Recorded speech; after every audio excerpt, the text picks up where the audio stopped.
In today's video, I'll teach you guys how you can fix your Messenger notifications not working.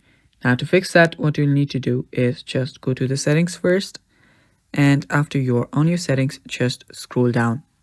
Now after you scroll down, you will find the notification center. Tap on notifications. Now after you're there, just scroll down and find Messenger. So scroll down all the way till you find Messenger, and here is Messenger right here. Tap on it and make sure that you've turned on allow notifications. So after you've turned that on, what you'll need to do is you can even make the banner style persistent and the notification will stay.